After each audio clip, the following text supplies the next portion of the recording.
a license to, like, as the rabbis talk about. It's like the food is not kosher, is what you bless it. People think the rabbi has to bless the food to make it, which is obviously misconception, but in a certain sense, it's like it's off limits until we properly acknowledge Hashem's gifts to the food. That's Berachos Hanan, and that's Berachos HaMitzvos. We don't perform a mitzvah until we first thank Hashem for that mitzvah. And obviously, the examples of that all around us: Shavuos candles, Chanukah candles, tzitzit, tefillin. And then there are other brachas that are harder to classify, like I think they call them brachas haodah, brachas of thanks. And there's some brachas on natural phenomenon, lightning, thunder, a king. And there are brachos that, the brachos of the morning, they're not exactly any of the above. There's not something specific that we're doing necessarily, but we have to give thanks. And because of that, the question basically becomes, what is the proper framework? So a typical day, you get up in the morning, you make the brachas. It's not much to think about there. But is it the fact that I'm starting a new day? Is it the fact that I slept all night? Is it just once every 24 hours? So that becomes relevant when I'm up all night. Well, it is a new day, but there has been there's no just up. It's always confusing on Shavuos. When you stay up all night, like, so today and tomorrow becomes like, today lasts 36 hours and tomorrow is only, but with this morning, well, that was yesterday morning. Like it's 7 in the morning, I'm going to sleep now, but it has a new day. It gets very confusing to try to. So that's the question. So basically, the question is, are the brachos once in 24 hours, or every time I wake up from a night's sleep, or or what if I sleep? What if I'm up all night? What if I sleep during the day? What if I'm up all night and I sleep during the day? How does this affect brachos? As a matter of fact, the truth is that I once asked somebody a question, someone in the yeshiva. What about thunder and lightning? What if I made a bracha on thunder and lightning yesterday and it's been stormy? When do I make a new bracha on thunder?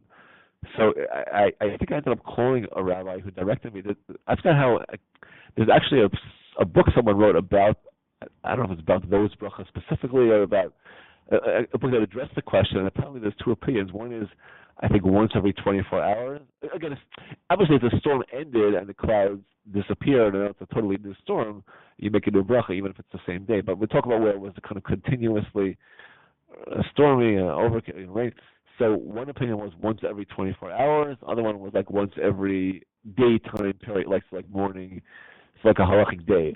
So actually, there was a difference of opinion on that.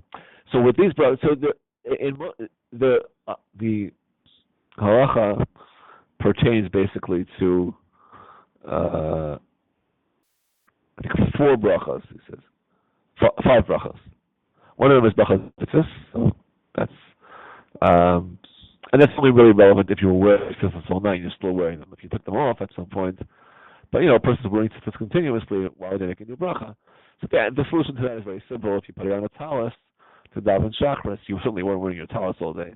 You might argue that you're wearing your talis katan all day, but anyways, a person who puts on a talis doesn't make a bracha on a talis katan typically. Like I get dressed in the morning, I go to shul, I make a bracha on my talis. And I take it off after chakras. There's no question that you make a bracha on the talis. And in the yeshiva, where there's a lot of single people, everyone just, there's also an equally large number of married people, and someone who's wearing a talis puts on the talis, makes a bracha, and anyone who needs to can listen to the bracha and fulfill the obligation that way. That's not a big deal.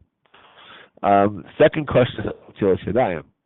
We make an Tilas Yadayim before we eat bread and we wash for a motzi. We also make an Tilas Yadayim every morning. And the premise is because every morning we wash. But it's actually a very complex discussion in the Shulchan Aruch, in the laws of daily living, not specifically about Shavuos. What exactly does a bracha center on, and when exactly should it be made? It's actually quite a complex issue. The truth is, when and why do we wash our hands? So before we eat bread, we wash our hands. Before we daven, we wash our hands. That's Shachris, Mincha, and Marav. And it's actually a serious halacha. You have to wash your hands before you daven, always. To the extent that if a person failed to do so, I think it may invalidate the davening. Now, rarely will that be the actual case, because I think that would only be true. I'm saying this from memory, don't call me on. I believe it's only if you know that your hands touched something unclean and you know that you didn't clean them. But if you're not sure, or if you clean them without water, then you would not have to repeat davening. But in terms of obligation, Before the fact, you're obligated to go find water. And that talks about how far do you have to travel to find water for davening. So it's a serious thing. It's not as serious as washing bread. So it's less so. But there's a recommendation to wash for davening the way you wash for bread, without just with the cup and the whole thing. But as a minimum, we should at least wash it. You wash when you come out of the bathroom. We use water. That's like the minimum thing. It says if you're in the middle of Shemona Esrei, and you scratch your hair, do something, then it says you should just do what you would do. Let's say rub your hands on something to cleanse it. So it's not that serious in the sense that we don't require. If we were really critical, you would have to step out of your Shemona Esrei and walk over to the sink. I saw it at Basket. I'll do it once. There was a cell phone or something ringing in this. He stepped out of Shemona Esrei and then when he was finished, he announced that the reason they did that was that it says if something is disturbing your davening, you're allowed to step out, without talking or interrupting. Otherwise, just step away, deal with the interruption, and then come back. So if washing were, you could theoretically walk over the sinks, but apparently the obligation doesn't extend that far that you have to actually stop your Shemona Esrei. But certainly, before davening, you're supposed to wash hands. The only time we make a bracha on washing is before Shavuos. Now, when it comes to washing for bread, we always make a bracha when we wash for bread, no matter how many times we eat bread. When it comes to washing for another time we wash is when we eat fruits or vegetables which are dipped in a liquid, water or honey or oil. Right now, most people are used to doing that only at the Seder, but some people do it all the time. In principle, that law applies year-round. It's similar to eating bread. It has to do with the laws of Tumah and Tahara. When a fruit or a vegetable, any food, touches a liquid, it becomes susceptible to impurity, and we wash our hands. That's a reason to do so. But in any case, as we all know from the Seder, we do not make a bracha on that kind of washing.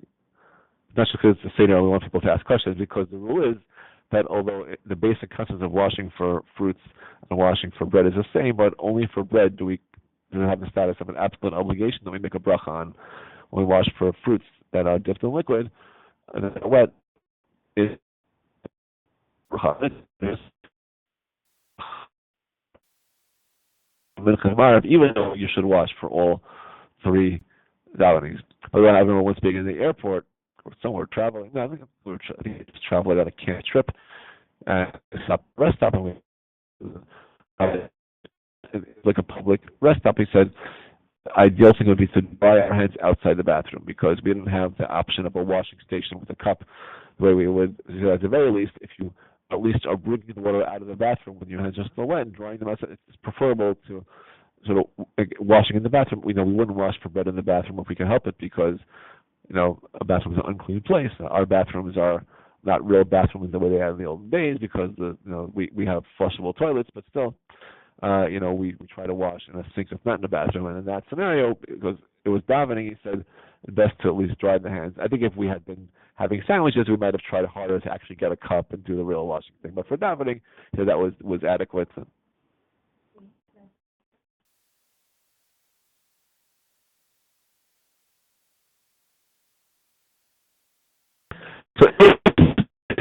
if you before davening, it's preferable to wash in that. Ideally, the cup. You're making no diet. The big question that's discussed, and it's a kind of an unresolved issue, is there's two ways to do it. One is you get up in the morning, you wash your hands, make an al diet. The other way is you go to shul, and right before davening, you wash the diet and make a bracha. Now the thing is that there can be an hour or 2 hours or 3 hours between point A and point B. The upside of washing right away is that as soon as you wake up and you're washing.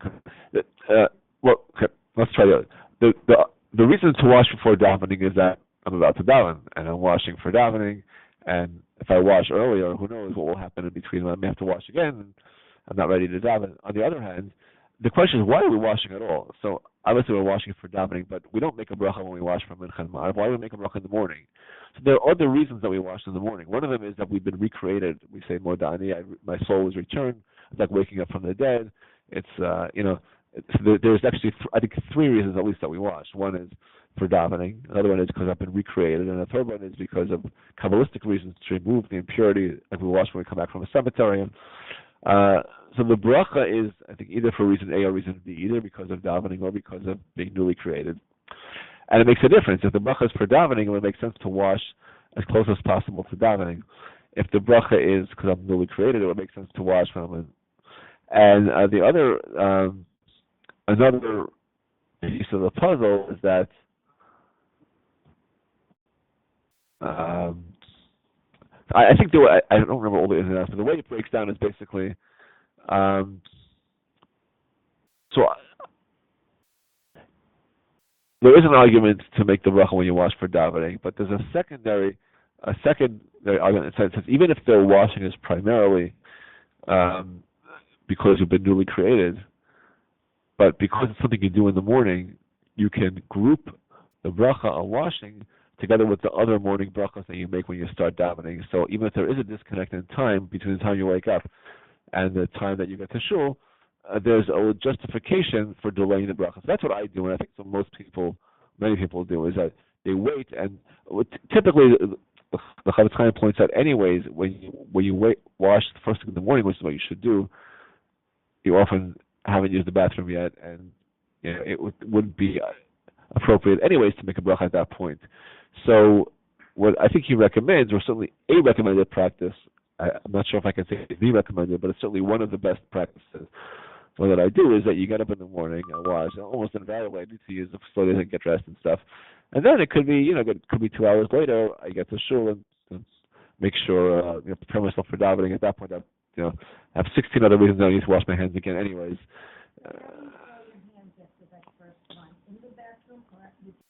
I don't know that it matters. If your only reason for washing, if this is a first washing, it's going to be followed by a second washing. So your main reason for washing is really to remove the spirit of impurity, because the reason for washing immediately, because I'm not making the bracha yet anyways. I'm going to wash again before I daven. So, but certainly all the strictures that people, they leave water near their bed. You don't want to walk even a few feet. That's, I think, basically because of the Kabbalistic reasons. So I don't know that it matters where you dry your hands. There is an argument to be made again against washing in the bathroom in general, but that's we don't invalidate washing in the bathroom. Our bathrooms are not really considered bathrooms in the fullest extent in the halacha.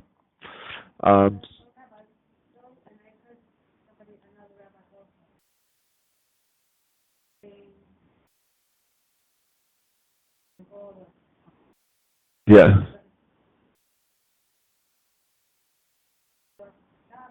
Yeah.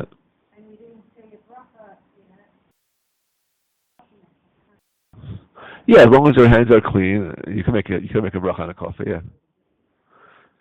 Yeah. So when being awake all night, so the question is, I'm not newly created. It's questionable whether there is an impurity of spirit. It may exist because maybe every morning a spirit shows up. Maybe only if I'm sleeping. Anyways, the recommended practice, he says, is that if the person uses the bathroom before davening and then they wash their hands, they can make an ochel. So now, what exactly usually the bathroom is defined as? But basically, if a person touches something unclean, certainly would be adequate basis for making an ochel shadayim. Berachas HaTorah is another interesting. Berachas HaTorah is kind of a simple one to understand. It's very straightforward. It's a basic question: do I make the bracha on Torah study every morning or every time I wake up from sleep? It's either or. So I make it once a day. So in the morning, everyone's like watching the clock. They use like the digital. As soon as this daybreak, we want to get the chakras and get to bed. But the thing is that if you're learning and daybreak comes, you should have to stop learning until you make a bracha on Torah learning, if you believe that bracha is made every morning. So you have to stop in mid-sentence. I'm not learning anymore. It's daybreak. But I think I heard that that's not the case. You don't have to but the possibility would be that the bracha should be made a new morning, new bracha. The other possibility is every time you wake up in the morning, you make a bracha. And if you didn't go to sleep, you don't need a new bracha until you go to sleep. On the other hand, if you take that position, then if you took a nap on Erev Shavuos, you should have made the bracha when you woke up from your nap, or anytime you take a nap on Shabbos afternoon.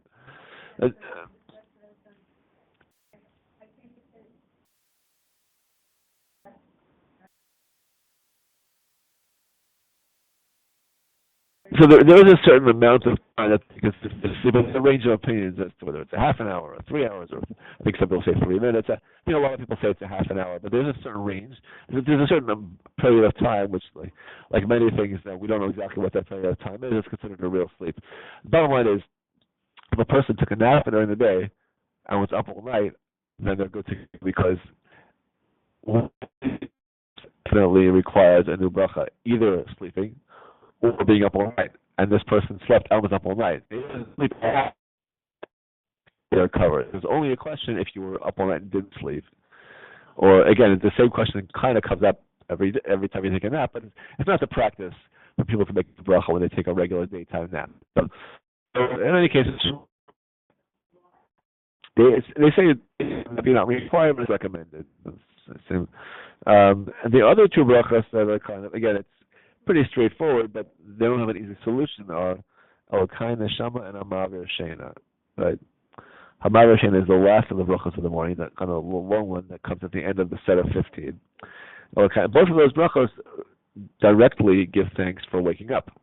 Elokai Neshama thanks Hashem for the return of the soul, like Moda'ani, but in a bracha form. And Hamaver Shena thanks Hashem for. And can you make either of those brachas if you haven't slept? The answer is it's questionable. And that when it comes to really is to have someone else make the brachas for you, someone who has slept.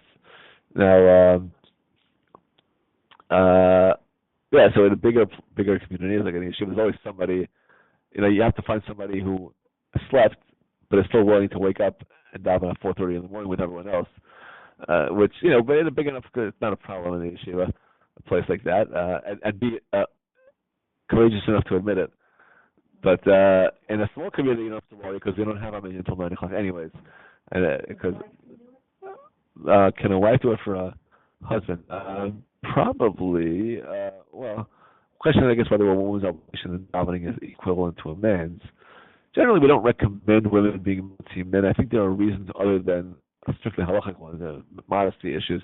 But any man, the trick is that, so it happens to be just parenthetically, Elokai Neshama, again, this can happen anytime a person takes an overnight flight.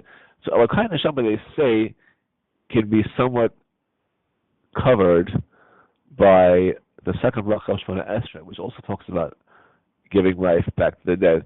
To the point that if a person said Shemona Esrei, intentionally so, that they would not be allowed to say Elokai Neshama afterward. Even if they know it, let's say, I forgot that bracha, and I realized I'm almost up to Shemona Esrei, and I realized that I skipped a page in my siddur, I never said that bracha.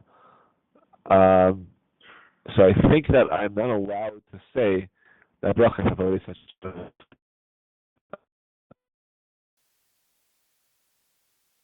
So it's that all.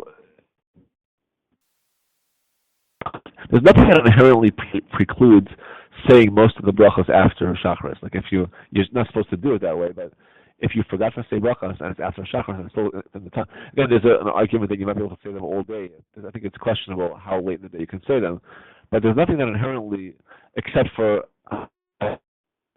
I don't remember if it's definitely or at least possibly covered by Mechayim Mason. And that's another thing for Brichas HaTorah, another workaround. Let's say, whether because the person's up all night or just they had some question, I don't remember if I said it or not. So one of the solutions is the bracha before the Shema, Ahava Rabbah. It works as Brichas HaTorah, but there's two conditions. You have to have intention that it should cover Brichas. For some reason, I can remind myself 16 times in advance, and when I get there, it flies right out of my head. But occasionally I've done it right. You have to intend that it should cover, and as soon as davening is over, you have to actually learn some Torah. We usually, after Brichas HaTorah, we say Yivarechecha Hashem. We say, and that's critical. Now, it doesn't mean you can finish Shemona Esrei and Tachton and Asher Tzion and Aleinu and all that, but when you're done, before you say good morning or anything, you got to. Now, I think one of those conditions is critical. I think you have to say some Torah right away, or else I think that doesn't work at all. The lack of intention, I think. Let's say I always forget one thing. That condition, I think, forgot. But anyways, don't get into this situation in the first place.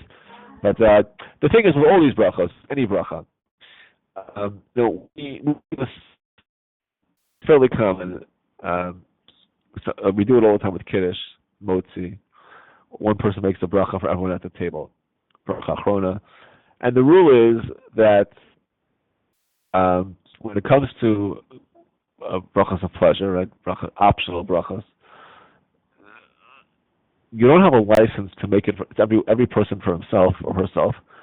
So I can't make a bracha for you just because you need one. But if I'm making a bracha for myself, I can include you in it. So if I make a bracha on a cookie and you either forgot or you just you'd rather make the bracha, you'd rather me make it. That's I'm eating challah. I can make the bracha for you. With Kiddush, we have an additional factor. Kiddush is a mitzvah. So Kiddush, Kiddush for someone. If I make Kiddush, I heard Kiddush already. I want to come home and make Kiddush for you. I can do it even if I'm not necessarily partaking. It's a little nuanced. The idea of all Jews being responsible for one another. There is a case to be made, like a shofar, Megillah. You have a second blowing, a second reading. There's a case to be made that I can make the bracha even if I've already done the mitzvah. It's still preferable not to rely on that, but when it comes to these brachas of the morning, I certainly cannot make the bracha for someone else if I've already made it. Not only that, I believe there's no real halachic allowance for the listener. Even if I make it for myself, I need to make the bracha, I can't make the bracha for someone else. It's like davening. They have to. However, when there's a minyan, there's a concept of a chazan making the bracha for the congregation. So the idea is the brachas of the morning, which are again not pleasure brachas, not mitzvah brachas, but they're let's call them davening brachas. Those brachas need a minyan. Which is why if you're up all night on a flight, those brachas are problematic. Those two, brachas HaTorah you can solve if you took a nap during the day, and the tefillah tonight you can solve. You go to the bathroom. Okay. Tzitzis you can solve with the talis, but kind of shama and Ma'aver Shena, those two brachas, even if you're taking a flight with 5 people, you don't have a minyan, so there's no real. Why says no? It doesn't hurt. Like it's better than nothing. If someone else does the bracha for you, I think I've been told that if no other options available, at least do that, because maybe it works according to some opinions. But basically, it's not really adequate in the halacha to have somebody. If you have 10 people, then it could be done. So that's what happens in the yeshiva. Again, you have a big enough crowd, you get somebody who's thought that he makes the brachas for everyone, and because there's a minyan. Not only that, they have a practice. I don't understand. I don't know why they do this. It surprised me the first couple of times I used to it. They make all the brachas. So someone gets up and makes all the brachas out loud.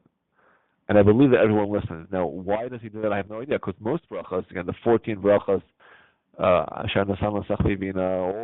you can make, even if you haven't slept. So why would you want to rely on? I think the thinking is that when you have a minyan, it's perfectly acceptable to have a chazan. And once you're setting things up in that manner, we just do the whole thing. I don't know why. But certainly, if you're going to... So what's try to do in Huntington, for example, we don't have a minyan of people who've been up. But we do have a minyan, and not everyone stays up all night, so we try to make sure everyone's in the room to hear as the one person to for and there's no real other chance to do it. You can't just hear another. So because we have a limited quantity of people, we try to make sure we don't pressure.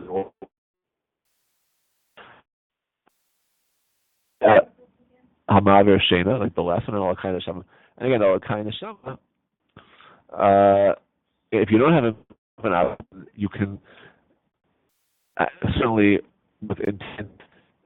The bracha Machai Hamesa, the second bracha Shema Asher covers it, so it'd certainly be a big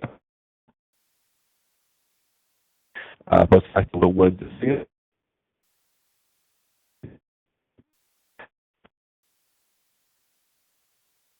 About as far as we got, wish everybody a very good Shavuos, and then celebrate. Yeah, sure.